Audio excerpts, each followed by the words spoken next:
Good evening and welcome to this edition of VOXIPOP's Community Town Hall. I'm your host, Brooke Ginty, and tonight my guests and I will focus on how the coronavirus has impacted Phoenixville Area School District. You know, as a working mom, I know how difficult it has been for parents to work from home while attempting to balance the care of your children, especially younger children like mine who need constant attention. For my fellow parents with older kids, you and your children have been asked to navigate a whole new world of virtual learning with real deadlines and real grades that can affect your future beyond high school.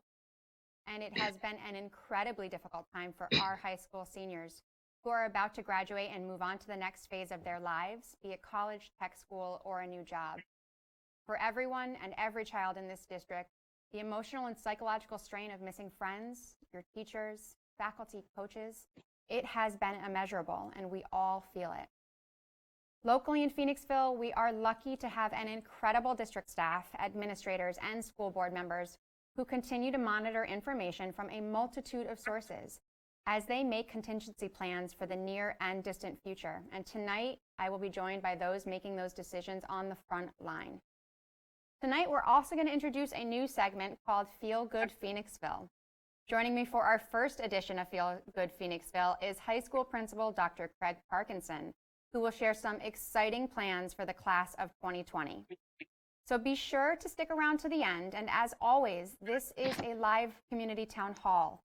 We want and encourage you to submit your questions and comments, and we will make every attempt that we can to answer them during the show. Write your questions in the live stream chat, email us at info@voxipop.com, or write on Facebook with a hashtag VoxipopTownHall, and just share it at VoxipopTV. That should come to us. So we'll be right back to start our discussion with our guests after a very brief word from our sponsors. Hi, my name is Roseanne Clementiz from ARCADIA at LIMERICK POINTE, opening later this fall. On behalf of all of us at ARCADIA, we would like to say thank you to the frontline workers, healthcare, and government leaders who are working so hard to keep us safe during these unprecedented times. We are so proud to have the opportunity to sponsor this VOXIPOP Community Town Hall today.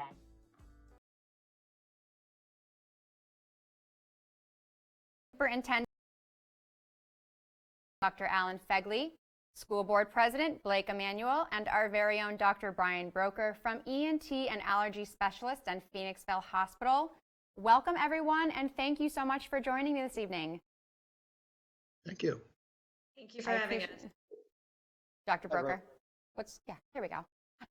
Thank you so much. You know, like I said, you are the front lines of making these decisions, and we are so lucky that Dr. Broker is here with us each week to go over the medical implications for this. So I'm going to get right to it. I know that we have a lot of viewers and a lot of questions. So first, Dr. Fegley, you know, it has been over 2 months since the stay-at-home order has been issued. Can you just share with us a little bit about how the faculty and administration and other staff, you know, what have you been doing in these 2 months? Well, Brooke, thank you very much for having us this evening. It really is hard to believe that we're in week 10 of this virus closing of the schools. And yet it really started at the end of February, the very beginning in March. As a district, we started to sense something was going to happen, and we felt we were going to close maybe for 2 or 3 weeks only. And clearly that did not what happened. But in that process, we decided to start preparing and getting our tech equipment out and starting to collect and understand who needed laptops, who needed Wi-Fi systems. So as you all know, on March 13th, the governor announced that schools would be closed across the state on March 16th. Fortunately, we had made a plan already that we were going to be closed for professional development on the 13th. And our professional development was specifically focused on helping us get prepared for a closure. Little did we know it was going to happen that quickly. But because of that, and because of the really, really good hard work of the principals and the staff, we were able to, after 2 days on that Wednesday, March 16th, 17th, able to get things up and running. And so since then, oh my gosh, has it been crazy. Faculty have been working like there's no tomorrow and their lessons. students have been just absolutely incredible in how they've been coming in, Zooming in with us, doing asynchronous work, synchronous work, and just making the very, very best out of this trying situation. Our faculty, I've talked to a number of them, they are saying that how many hours a day they are working just to make sure that they have the right videos up for the students so that they can learn, just making sure they reach out so that they can work individually one-on-one with students. Our therapists have figured out how to go in and do OT, PT, speech language therapy online. And we're working very, very hard to deliver all the services needed. Today, I was fortunate enough to be able to observe 3 classes, and wow, they were just so much fun. 2 were a music class and another one was a math class. And it was just great to watch the interaction between the teachers and the students.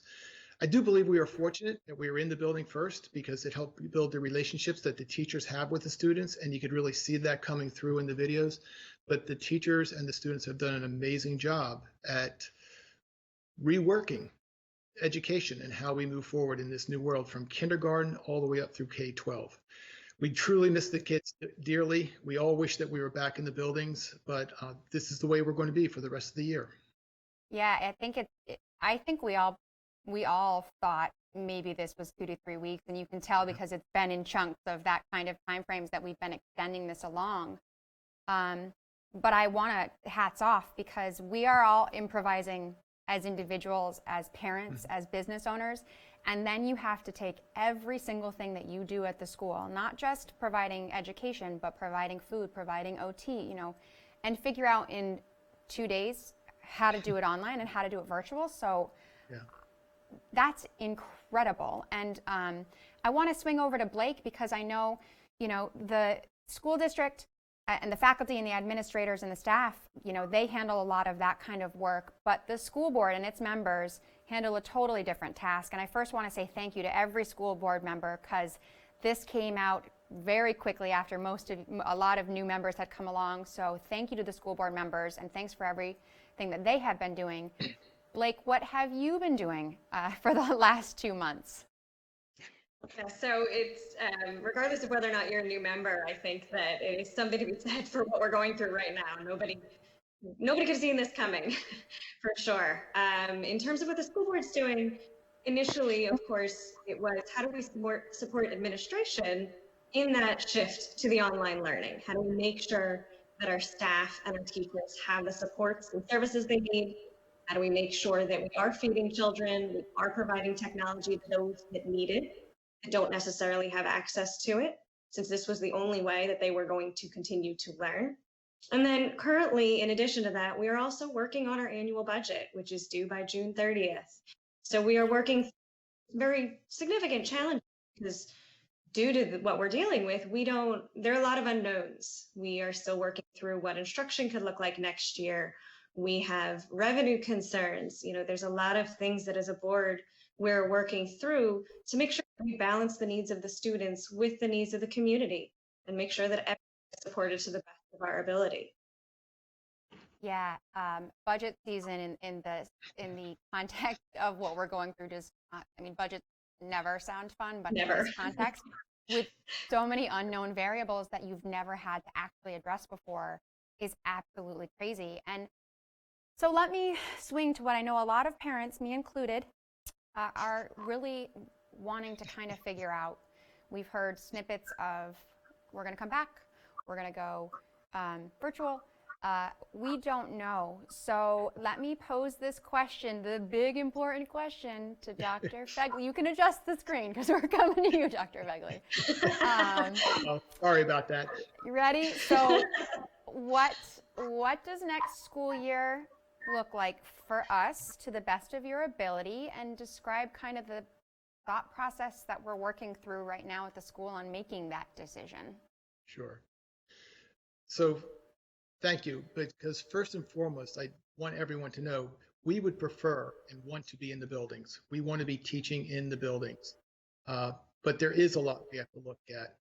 As the administration, faculty, and staff have been working over the last few weeks, because we are planning for next year right now, we discussed multiple scenarios, from being completely virtual to being totally in the building to being in one day and out the next day based on what is taking place.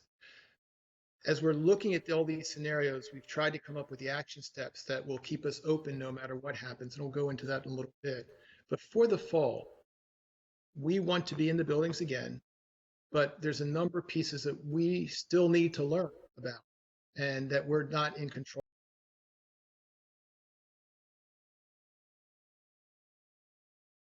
Yellow, we will not be in schools next year. We need to, from what we understand, plan for social distancing, and that's in all areas. So we understand that we probably only have class sizes maybe a little bit smaller, that there may be greater distance, that we may be using some large group spaces for classes, but we are planning on being in. All that said, we also have heard from a number of parents that are very worried about their children coming back to school, either because their children are medically fragile or because someone in their family is medically fragile. And so because of that, we are also going to opt for a virtual learning opportunity for everybody in the district who wishes to take it. This will be a K-12 program, and it will be offered and taught by our own Phoenixville teachers. So it's going to be a very, it's an important shift. It's hard work that we're getting ready to do, but we do hope that we'll be in the building first, but also be ready to do online learning and instruction for anyone who needs it, and or if we are required to by the CDC, Health Department, or PDE. So what kind of, I know you mentioned the phases with yellow and green. That's obviously from our governor. What about our Department of Education? What kind of guidelines are you getting from them? We've been asking for guidelines. We are still waiting for them. The last we heard, they said they hope to give it to us by August 1st. Quite frankly, that's too late. And in a call that we had with the Secretary of Education last week, we asked that they give us guidelines by July 1 at the latest. Because we're going to need many, many guidelines. We're going to have them from the CDC. We're going to have them from the good health professionals like Dr. Broker. We've got to learn an awful lot in the next few weeks as to what we need to do in order to be able to open. Yeah, August 1 seems, you're right, you should absolutely question that. And I think that kind of exhibits a lot of what we've been hearing on the town hall is there are no guidelines, there is no manuscript at this point. And we the school board, the municipality here in Phoenixville we're writing it on our own. And I will say from a broad level, Phoenixville has set the standard as a borough in Chester County for a lot of the things that we're doing because we've been ahead of the game and we've known we've had to take these steps. So Phoenixville proud.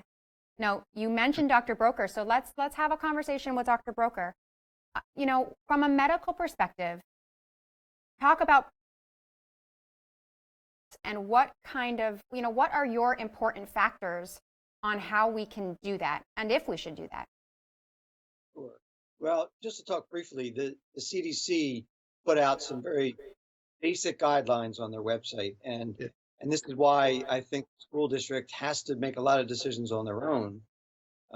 If I think there was a slide you might want to show, but you can look on their website. It basically says that it depends on the amount of spread in the community as to how much social distancing they do in the school. Beyond that, it talks about basic hygiene taught to the students and to the faculty and to teach them to do it frequently. There's really not much else they talk about on the CDC's website. Now, the medical literature does have some studies that they've published, and the most recent study was published by researchers in England and Australia at the available evidence from what we have from this pandemic. Yes, and that's the decision tree from the CDC. And it looks at the available evidence that we have from this pandemic, from the researchers' paper, compared to other pandemics that have happened in the past. And what they found is, there have been 192 countries that have closed their schools since the middle of April. That affected more than 1.5 billion children. Mm-hmm. Overall, the findings of their study was that the cost of the school closings may outweigh the benefits of the school closings. And so we'll talk about some of those costs and benefits here just briefly for a second. So some of the possible adverse effects they found for school closings include things like essential workers, like healthcare workers, being forced to take on extra childcare duties that they otherwise wouldn't have to do if their children were in school. And this not only affects their ability to go to work, but also affects family finances. Then there's the question of transmitting the virus to vulnerable family members, such as grandparents who might be filling in for the parents when they're otherwise at work.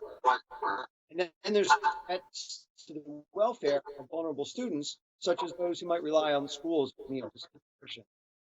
And then that doesn't really begin to look at the loss of the educational opportunities, which is afforded children in person more so than online. And of course, the very important social aspects the children miss out when they're not able to go to school and see their peers.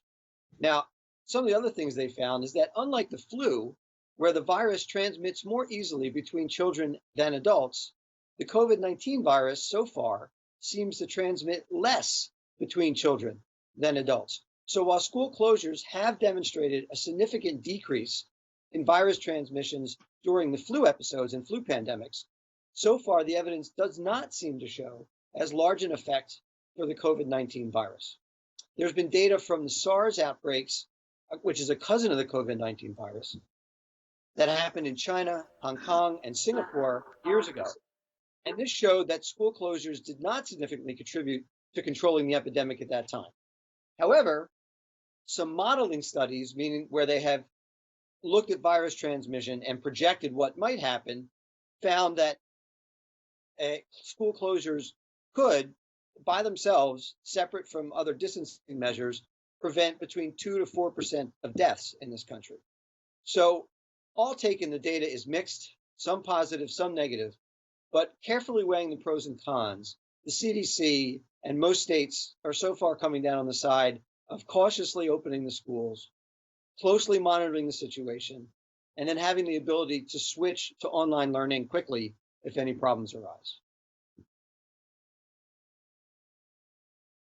My mind is blown because you're very right. There are costs and benefits. I mean, as you know, a lawyer, the courts are opening up in Chester County on the 1st, and I already have hearings scheduled, but nobody to watch my kids yet. And that, you know, put that into the school year. I know that I have one of many professions out there, but I cannot imagine what it would look like having to go back into the, you know, to continue making a living and then worry about your kids. And it definitely seems like, obviously, being in school is important. It's very important for their emotional development. It's very important, you know, for kiddos like mine who has, you know, he's 6, so there's a lot of difficulties going on, but sitting in front of a Zoom computer for more than 30 minutes with Mrs. Miller, who's delightful, and hello, Mrs. Miller, it's tough for him. It's really tough for him. Yes. So I think I like the aspect of what we've talked about is if you want to be virtual, if you feel like you need to be virtual, then be virtual. But if you want to be in school, like most of the parents who want you to be in school or daycare, we need you to be back in school. So let's talk a little bit about being in school. What kind of things from a building perspective, you know, maintenance and classroom sizes, are we going to put dividers between kids? Are they going to wear masks? Dr. Fegley, have we thought about these kind of steps about the school and what it would look like inside? We have started to think about those, from wearing of masks, as you said, to do we do temperature checks as the students come into the building? Should we be testing students for COVID as they enter? What do we do when a student suddenly becomes sick in the classroom and it may be COVID? Do we have to close down that entire classroom? How do we sit there and work through those situations? That's where we do need more guidance and what we do, but we are thinking through those scenarios. I would say to folks that, yes, we believe right now the classrooms are going to look different. We believe that this in the past, last year, actually this year, until 10 weeks ago, we were encouraging folks to work in groups and sit around tables. I don't see that happening next year. So at the elementary level, it probably means there will be one student per table and the tables will be spaced out. It's very possible we'll have to run A days and B days where we have students in the classroom, half the students in the classroom one day and the other half of the day, or the other day they're in the gymnasium doing work down there, so we can spread them out more, but still have contact with the teacher. I see large group spaces being converted to classrooms, so we can have the students spaced out and have the teachers teach. I do think that it will be different at the elementary level versus the secondary level, but have we come up to the final conclusions yet? No. So I don't want people running out and saying, oh my gosh, they're going to do this. Please, we're still working through. We hope to be able to announce more formally in June, but yes, it will look different. From even going to the cafeteria, we're looking at how do we have to change the cafeteria for our students to eat. The cafeteria may be changed over to a classroom, and the classrooms may be their students' cafeteria. They'll just come down, pick up their food in the cafeteria, and go right back up to their classroom.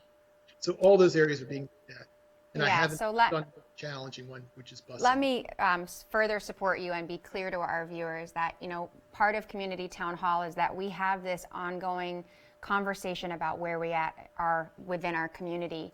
And I want everybody to understand that, you know, the individuals in front of you are professionals and they are at the top of their field and they are doing everything in their power to give us the answers.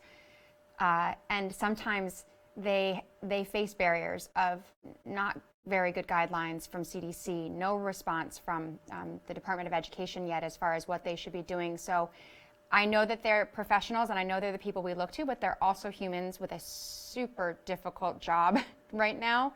So let's, you know, be kind to that and recognize that they are balancing. I mean, Dr. Broker just threw out 20 pros and cons to this scenario as a medical professional. So they're balancing that with our children's, you know, safety in their forefront. So I will give you the liability waiver that I would do as any attorney. It's, you know, nobody's signing yet, so don't do that. So, you know, and I thought about that. You answered the question about cafeteria. I don't imagine our children are going to be sitting on tables getting lunch meals, you know, the way that they normally do. What about outdoors? I know that it's sad for me to walk by, you know, the new Reeves Park and just tell my kids you can't go. And I know my children need to run. I can't tell you how many times today I was like, get outside and run. So what are we doing for outside? What are we doing for breaks for these kids when they need these breaks? Well, the good news is we do have in most locations a lot of land around the buildings. And if we're back in, I would believe that we would be allowed to use the fields. That would be one of the pieces they would allow us to open. So if that's the case, perhaps the playground areas would be limited as to how many students could be on them at any given time. But for example, at the Early Learning Center in Nanathon, there's 6 fields there. We're going to have them out there playing on the fields, using their games and keeping good social distance, but having lots of opportunity to run around. In Schuylkill, they have a great area for running around. And at Parkley School, we can use the back playground area, but also take them down to Reeves Park and run them around in Reeves Park. So yes, we know we're going to have to give breaks. And we know that exercise is very, very important, actually for learning. So we are looking at that and hope to have those fields open as long as we're allowed to, and we believe we will, if we're in the buildings. Right, right.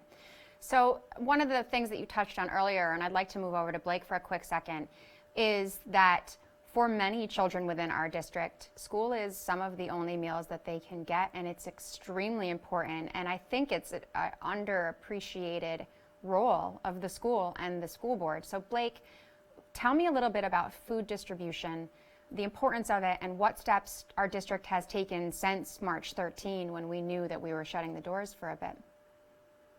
Absolutely. And the crucial piece to that is that hungry children can't learn. So to that end, we do prioritize food, knowing that so many of our kids depend on us for food. So I'm very proud to say that as a result of how well this administration has planned, we have not missed a day down for food distribution.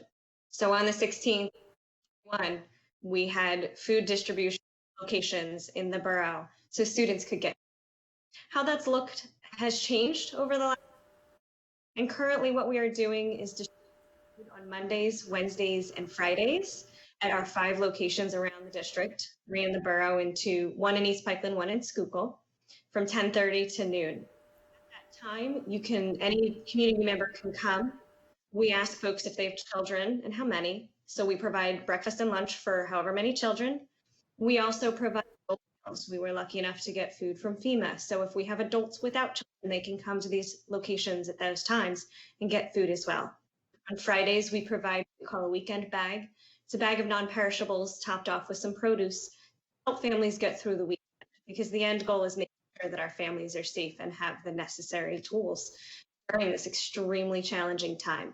And what you see on the screen here, we are, for those weekend bags, it is entirely based off donations. So if you are so moved, please feel free. You can see a list of items that you can donate, and there are locations as well. If physically leaving the house is we PCEF in the Together We Can. Any donations there go towards COVID relief efforts, food, and also technology, because we are still trying to ensure that all of our students have access to tech, especially while we're in this online environment. So we're continuing to do this, and I am also very pleased to announce that we are going to continue distributing food through the summer. So our goal is to continue having food accessible to all of our children right up until the moment that they come back in school, and we can serve it to them directly. Okay. So let me ask you this, since this is the opportunity to tell everybody, where can we continue to get updates about where we can contribute, where we can donate, where we can pick up? Where can I find that information? That's great. And we can, there's a couple of locations. So we do post on Facebook on the district's webpage, Facebook page. We also have it on the district's website. We put it out in Phantom News occasionally. So if there are changes, we'd like to make sure that it gets out in the Phantom News emails.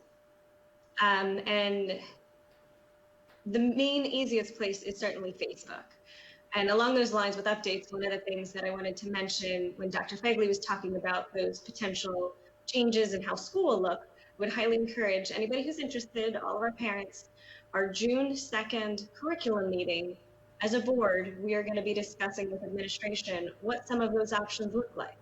No final decisions will be made that night, but it's a great place to hear what our plans are and what we're thinking about. Okay, so we've got Facebook, which has been a great tool to communicate, obviously. The Together We Can Fund, which is where we can donate monetary funds that will be helped to support. And then I know the weekend bags, you can also put together a weekend bag and drop those off at different places? Correct. Any non-perishables, whether it's whatever you can find or a completed weekend bag, can be dropped off at the district administration building Monday through Friday from 8 to 4, or 1 to 6, Tuesday through Sunday. You can drop off donations there as well. We will pick them up and then put everything together to distribute. I do want to encourage folks to complete a weekend bag. We appreciate anything. We will make it work. We get the food out to the families in need, and it is all wonderful. And no matter how big, no matter how small, we appreciate any donations. That's great. I just want to absolutely say thank you to all. I've seen a ton of photos of community members who have been handing out food. Blake, I know you have been working tirelessly. I know this is a passion of yours. So thank you for that. And also Uncle Bees, thank you for being such an integral part of this community and supporting the school district in this regard. Let me ask a quick question back to Dr. Fegley about staffing. So, you know, it sounds to me we may have potentially partial in school and partial virtual. So what about staffing? Is it going to be from our teachers? Are we making layoffs? What's our staffing kind of situation look like with all of those contingency plans? Sure. Overall, the staffing is going to remain exactly where it is right now. We're not planning on laying off anyone in the district. Some folks have said, well, what work will happen over the summer? The custodians and maintenance crew got so much done during this 10-week period, and they have. They've done an amazing job getting ahead of the game. But there's still so much more work to be done around the schools. And part of the work they've been doing is actually taking over work we normally would have contracted out. So in addition to getting work done with our own folks, they're saving us money because we don't have to pay contractors to come in. With regards to the teaching staff, yes, they're going to be fully utilized. We're not looking at any layoffs there at all. And honestly, if our virtual school and our in-school options take off, we would expect that other folks may actually want to come back to the district because we will be Our goal is to be nimble enough that when we are told that we have to close, we will close that afternoon and reopen as a in-building site and open up the next day as a virtual site so that we will have complete continuity of education throughout the school year. So those are some of the plans, but yes, it's going to take everybody, and we're not laying off right now, and I don't Good. see it in the future. Good. We are happy to hear that. I think it's from a standpoint of a parent.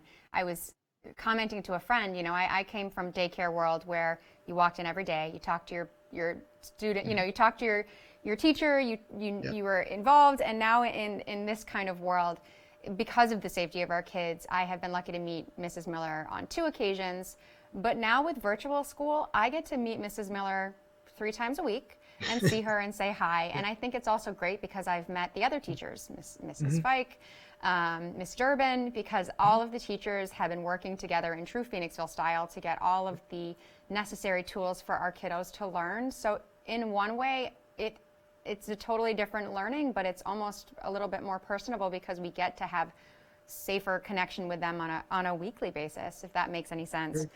I know one of the big topics that I know most of us have, I used to play sports all through college. Sports were a huge part of my life. I know arts are a very large part of individuals' life. Those extracurricular round out the need for all the school that we have and the grades to give us those opportunities. Have we begun to think about what extracurriculars may look like in the COVID world? We are absolutely thinking about what they look like. And we don't want what happened in this emergency situation where you just stopped all sports and we really had no options or no time to think. I don't know what sports and activities or sports are going to look like in the fall. We need good direction from the medical professionals as to what is safe for us to be able to do. I've heard various stories and read various articles about what is safe, but there's still so much contradictory work out there, I'm not positive. For example, I've heard cross country is possibly a safe sport to run. I've also heard it's not necessarily safe. Golf seems to be one that's winning, that will be safe, we'll run golf. Some of the contact sports that take place, soccer, lacrosse, field hockey, those are much more tentative and we need much more information. At the same time, we're looking at those activities or extracurricular activities. We must also look at the other activities that are out there. And we are working in the process of making sure that we're running a rich array of activities as we normally do.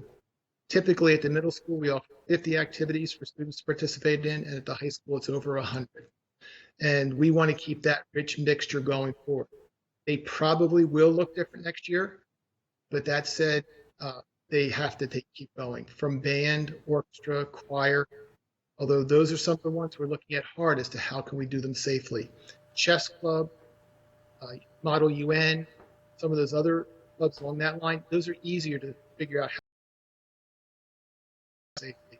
But extracurricular and sports activities, as you said, Brooke, are vital to schools. We need to make sure we have them, and we will. Again, I think it's an interesting concept because I think most of us kind of know, obviously, outside it's better. You don't really transmit as much as close quarters, so it becomes a different world to think about. Football, I mean, they're literally supposed to be this far close from each other with their heads, and that seems like something that's going to be a difficult thing to move back into. You mentioned cross country. Let me move over to Dr. Broker. Dr. Broker, what have you done any research, or what do you think about sports and extracurriculars returning into the school setting? Sure. So looking at the available literature, as in things with coronavirus, there isn't much that's been published. There was a study 4 years ago that tried to see what kind of infections might be passed easily in competitive sports. And they found in their study that it was more likely to pass certain contact type of infections, like certain bacterial infections, than it was to pass respiratory viruses like the COVID-19 virus. On the other hand, there was another study that was published that showed that some respiratory viruses were transmitted in a football tournament where there were several different games going on the same field during the course of a day amongst all the teams who were mingling together. So that data is mixed.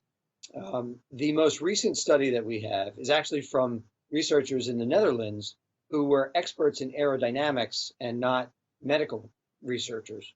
And they just recently published a study, and you can see this graphic here, where they were looking to see if somebody was just breathing hard or a cough or a sneeze, where the droplets would go.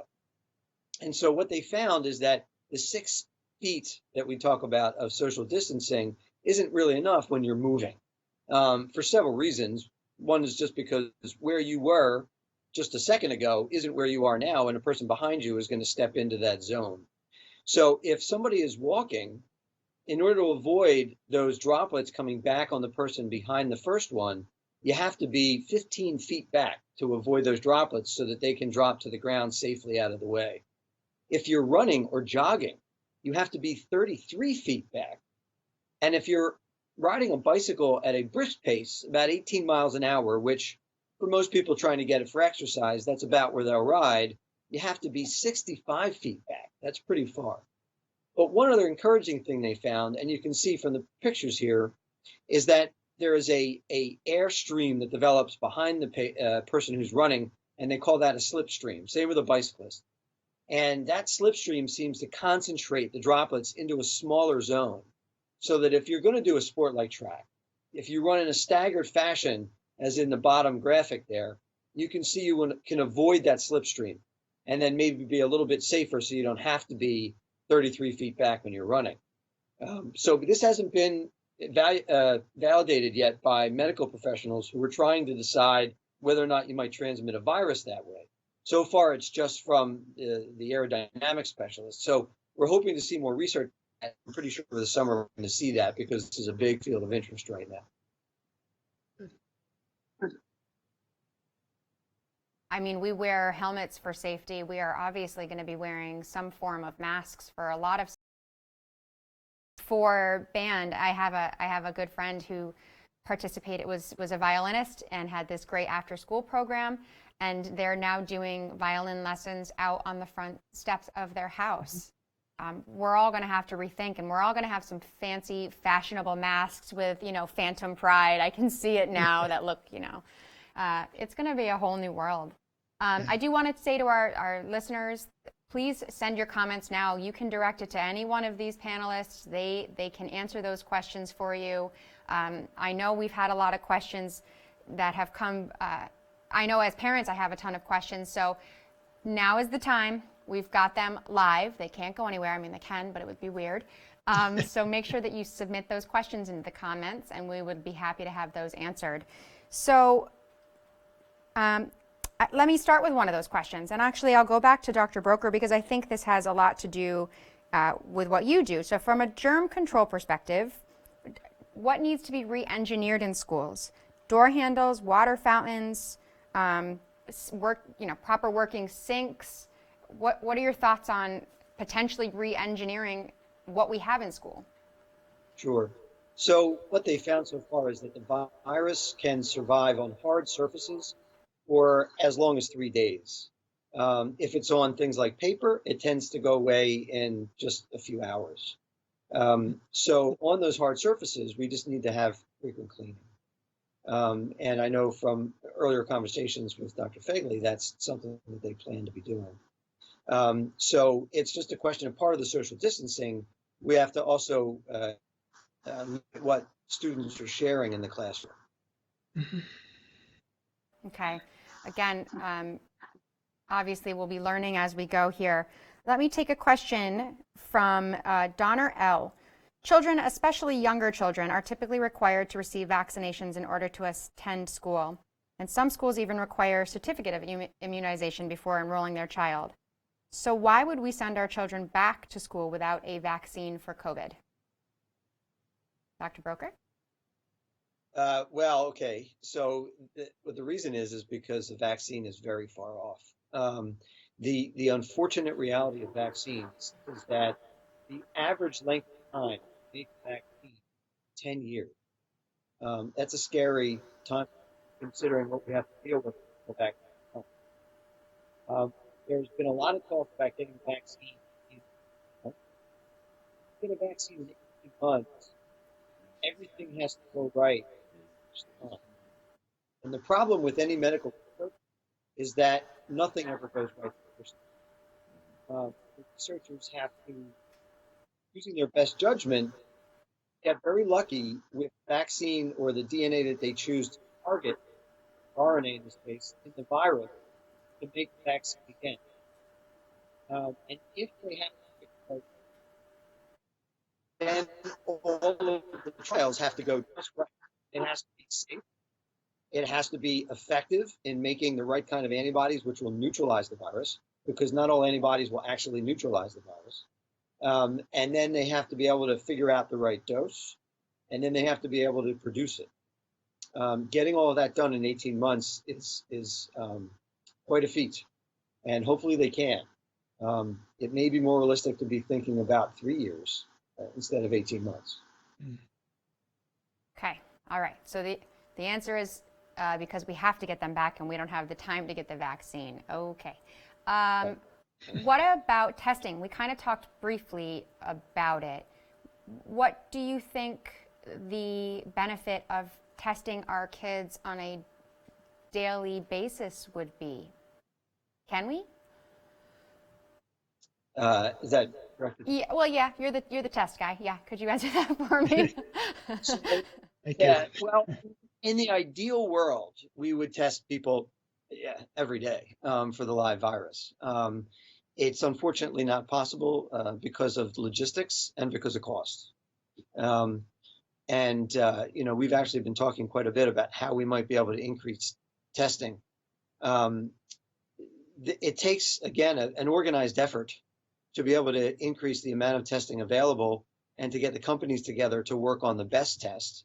When it's left to individual companies, what you see is everybody's racing to make their own test. We're at the CDC organizing this, as is the usual way epidemics and pandemics are handled. Then they would try to figure out which is the most effective test and the most cost-effective test. And then they would try to organize all the companies to share information and make the same test. But unfortunately, in this current political environment, the federal government and the CDC are not doing that for the first time. So instead, we're looking at a multitude of different tests. Fortunately, there are some good ones, but the problem is availability. So the Harvard Global Health Institute figured out how many tests we would need in the country and in each state to be able to get back to school and get back to work with frequent testing. And they figured that in Pennsylvania, we would need to be able to do 15,000 tests a day. Now, according to the Department of Health, as recently as a few days ago, and my last conversation with them, we can only do 750 tests a day. And that includes the test between the Department of Health and the two major labs that function in the country and in Pennsylvania, with Quest and LabCorp. We actually have been trying to bring in, working with another lab called Mako Labs, another national lab, the ability of their tests. And they have the ability to be able to offer Pennsylvania up to 10,000 tests a day. And we're still working with the state and various counties to be able to bring in those tests. And the truth is, politics gets in the way. And so we haven't been able to bring in those tests. Okay. Allison asked a question about smaller class size ratios with teachers, and I believe Dr. Fegley already answered that question. I do have one from Ashley Butner. I'll give this one to Blake. Do you think that we will still run school buses? School buses are another challenging one as well. So there's multiple issues there. Obviously, kids are typically seated very close together. That is something that if we're socially distancing is going to be a challenge. Coming back to the bus, in an ideal world, we'll just get more buses, right? We could still do the social distancing, get the kids in, get everybody in safe. That costs a lot of money. So that is absolutely part of the conversation that the administration is already having, that we're going to have at the board level in June.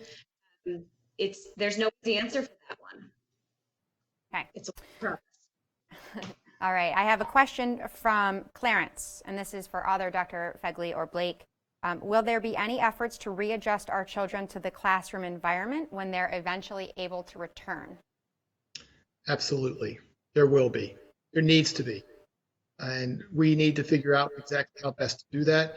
But I see the first few days of school next year when the students, I'll be very positive, are back in the building, will be days of adjustment.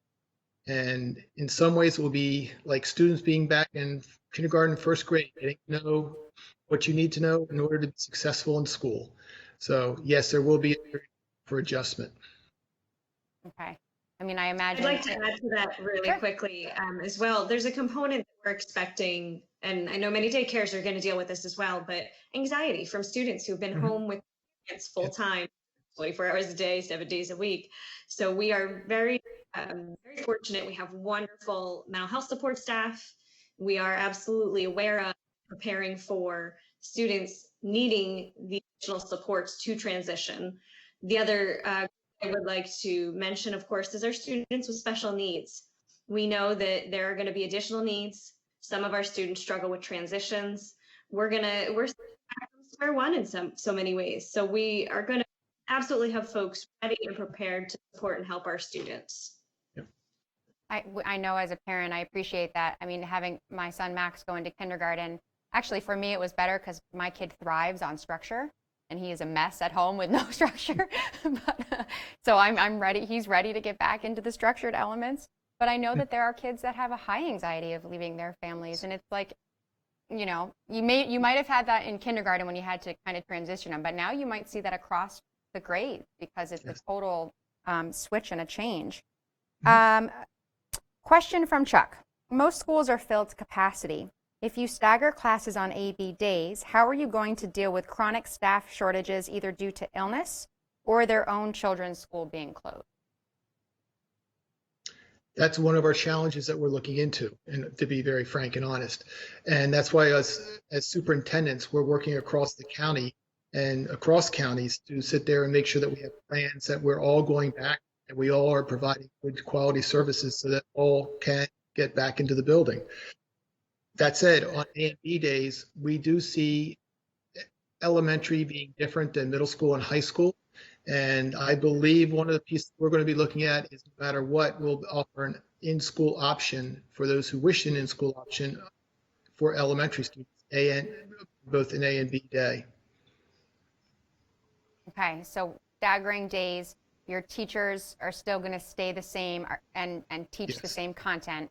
It does sound, I mean, you talked about staffing. It sounds like you're going to need more staff in order to kind of handle this. So a question just came up, which is kind of a great question, but will students be encouraged to stay home if they are not feeling 100%? That goes to a whole new sick policy. And then secondly, could students simply pop online so they don't miss class time? So are we thinking about streaming classes, live classes into the home environment? So the easy answer is yes to both those questions. Yes, if your child is feeling sick, please keep them home. Please don't spread the germs. Help us all out. And two, yes, we're also looking at how do we stream classes? How do we do asynchronous learning and synchronous learning so that we can be that's part of the being agile, that must be able to move quickly back and forth between in-class and online learning. So yes, we are looking at those. That makes a lot of sense to have it's online streaming so we don't have the kids missing. I think that's going to be one of the difficulties is, you know, you're planning for contingencies of being in school one day, potentially not the next day, and making sure that your kids don't miss a beat on that path. I do not envy, you know, the job that you have in front of you. And again, thank you sincerely for all that you're doing. Anonymous says to Dr. Broker, what is the clinical value of temperature checks upon entry to school? Well, so if someone's temperature is elevated, then you know they have some kind of inflammatory process going on, and in today's environment, there's a reasonable chance that they might have that virus. So it does indicate that person would, in an ideal situation, if the tests are available, get a test. You know, a lot of people think, well, why is it different from a flu, or why is it different from a common cold? And the reason is simple: we have treatments for those other diseases. We don't have treatment for the COVID-19 virus. So if somebody has an elevated temperature, it just gives us an early warning for a lot of people that they need a test, because some people may not have other symptoms, they may not even feel sick, and their temperature may go up days before they develop other symptoms. So I guess that's a question that I sort of have had, is I wonder if when somebody has a temperature, is it too late to, I mean, don't they already have it? Are they already susceptible to spread it if they're showing the temperature? Yes, yes. So they're probably infectious already, and they may have been infectious for a few days before.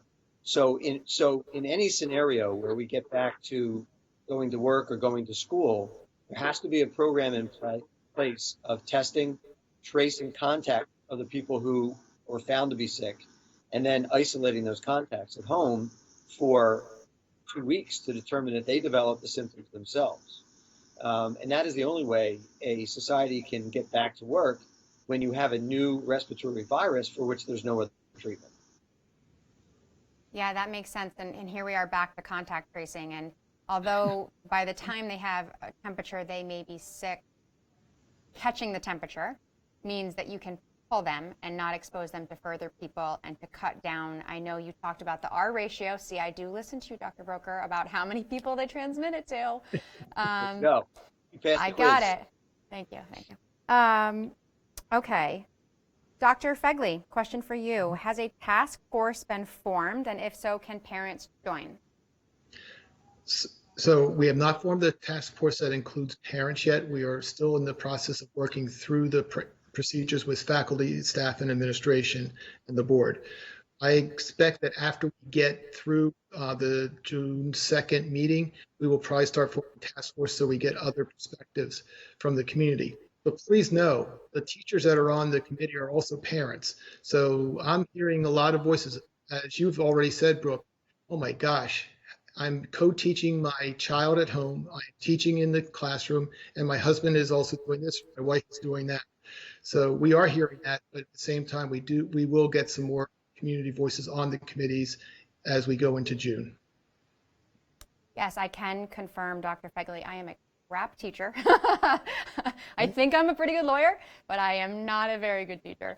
It wasn't my profession. And, like many of us, it wasn't our profession. And we are now being asked to be those teachers on top of being professionals. I know my email this last week, it's as if people do not understand that.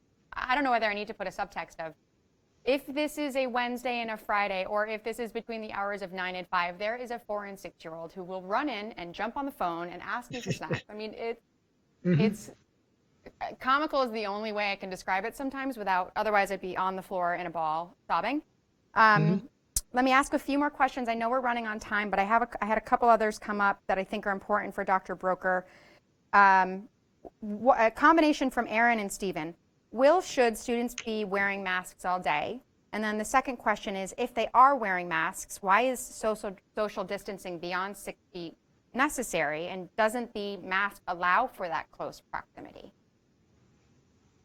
Well, it's all statistics. And so what the statistics show us is that if you're wearing a mask, you're protecting other people around you. The mask, because you're not wearing the type of mask that we might wear in a hospital to keep the virus out, really is just to try and keep your respiratory droplets in. And so your respiratory droplets are going to spread onto surfaces. And as much as we try not to touch our face as adults, you can see how hard it is for yourself. For the children, it's going to be harder. So if they're not wearing a mask at all, at any time in the school, there's going to be droplets everywhere. And then there's going to be people potentially spreading virus, because half of the children who get this don't get any obvious symptoms at all. And so they may be going to school shedding virus and not knowing it. And so really, anytime they're in public, they really need to be wearing masks.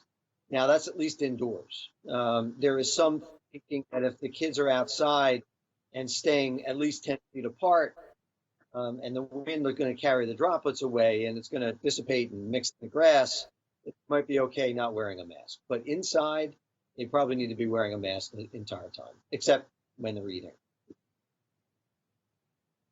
Yeah, that's a really great explanation of why masks are necessary. And a lot of people have asked that question, but they're to protect others, right? I wear a mask all the time, no matter where I go, because I may be asymptomatic and I want to make sure that I'm not infecting, you know, the person in the Starbucks drive-thru, which is literally one of the only things that can kind of still make me feel human. I don't know what it is about it when you leave the drive-thru with that cup in your hand. You're like, oh gosh, I'm not living in a COVID world. But I am, because we're both wearing masks, and that's very important. Another really great question for either Dr. Fegley or Blake is, how are you helping students whose grades are suffering in online because their parents aren't able to provide sufficient scholastic help? And how will you help these students when they return? It's a great question. Right now, all the faculty are working hard in order to try to make sure that the students are doing as well as they can. That said, we do know students are having greater challenges. So at the middle school and the high school, we are actually going back, looking at their grades leading up to the fourth marking period, and we'll be working with them to make sure that their grade does not decrease as it moves forward. We're still grading, but we're looking at that. That said, we are also, the teachers are very, very much aware that students will probably not be at the exact same level that we typically have them coming out in. They're going to be a lot better at learning online, but they may not have gotten every last math,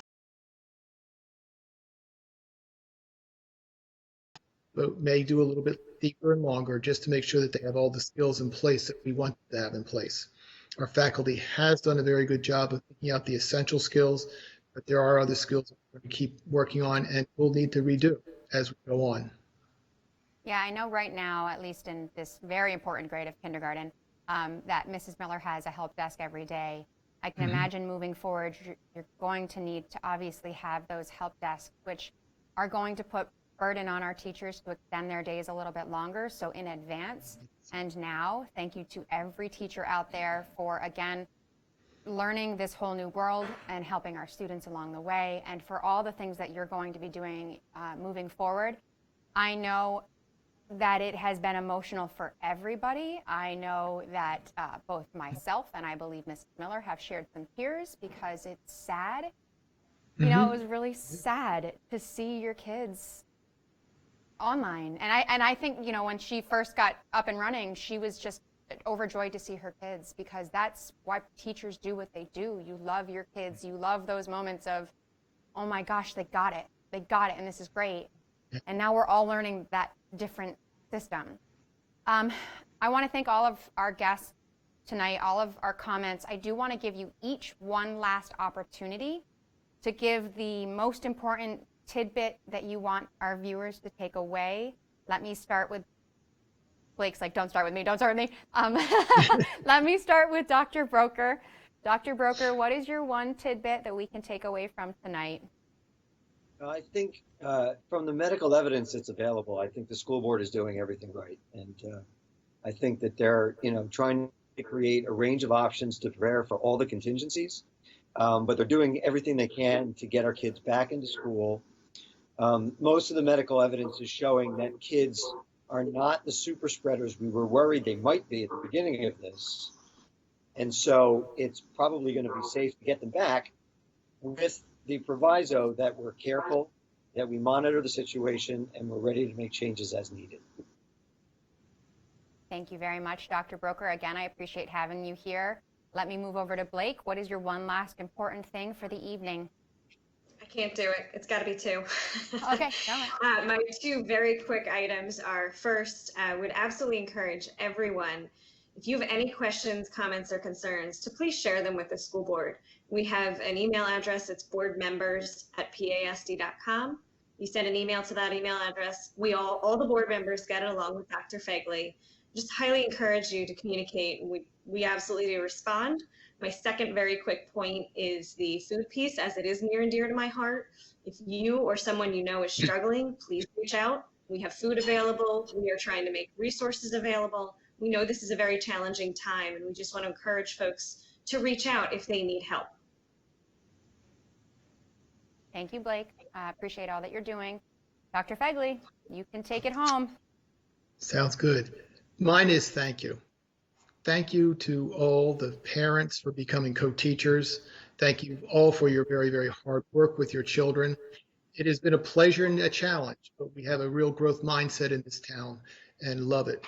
Thank you to the faculty, staff, administration, and the board for all your work, for working together to really become the leaders in Chester County, the surrounding area, on how to do online learning here in Phoenix, and they're coming to Phoenixville to learn how to do it. So thank you to all, everything.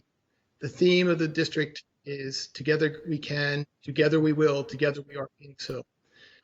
Unfortunately, this situation proves how true that theme is, but fortunately, Phoenixville truly has risen to the challenge, and I thank everyone.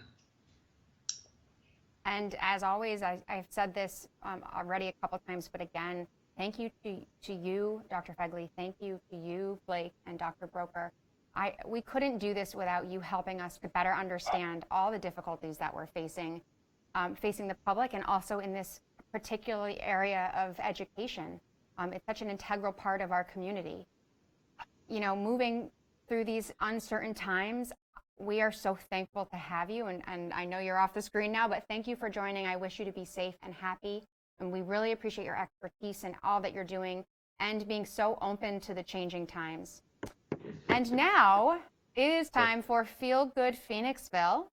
Let's welcome to the show Phoenixville High School Principal Craig Parkinson. Welcome, Craig. Welcome, Craig. How are you this evening? I'm doing extremely well. Thank you so much. It's truly a pleasure to be here. We are excited to have you on our first ever Feel Good Phoenixville segment of the show. So as we said earlier, you are the principal of the high school, and that means you have had the honor and privilege of figuring out what to do in these times of COVID with your high school students. So let me ask you first, how are they doing? Yes, on Monday evening, we had the opportunity to spend some time with the students on Zoom. And myself and the administrative team and the school counselors, we've been spending a great deal of time with the students on Zoom. And obviously doing pulse checks just to make sure they're doing well. So initially, as anyone could expect, they were taking this very difficult.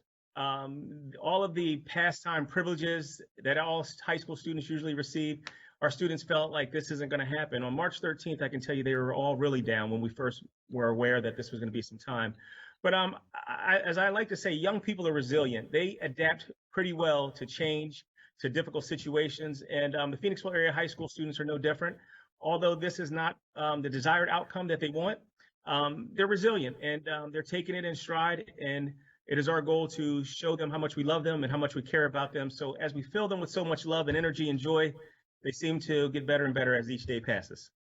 I agree. I think, you know, you have to kind of come over the sadness of your prom, I don't think happened this year, and graduation. And, you know, I know we call this Feel Good Phoenixville, and maybe it doesn't sound so feel good, but one of the things that I think really resounds about our community is that we really know how to support each other in Phoenixville. We really know how to take our people when we're down and surround them and lift everybody up. So for me, I think this is just another example, you know, how our community has supported our students is another example of why Phoenixville is in this together.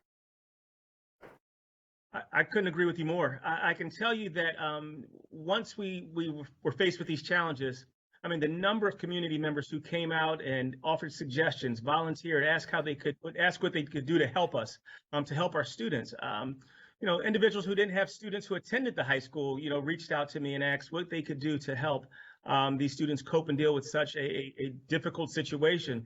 I've always said I've been blessed and fortunate to be in a community like Phoenixville to work. I live in another community, and I always say that I've never seen a community like Phoenixville. The way people come together is just truly amazing. One of the things that happened early on when we talked about having a virtual graduation, the Phoenixville Community Education Foundation came out and offered to provide us with lawn signs to put on every single senior's lawn at their home. And then once the teachers heard that was happening, we had over half the high school teachers come out to volunteer to go out and deliver these signs to the students in their homes. So with the partnership of the Phoenixville Community Education Foundation and all the teachers in the high school, we all went out and delivered signs to these students. So it was the silver lining, just to watch how people can come together when you're faced with adversity, difficult situations.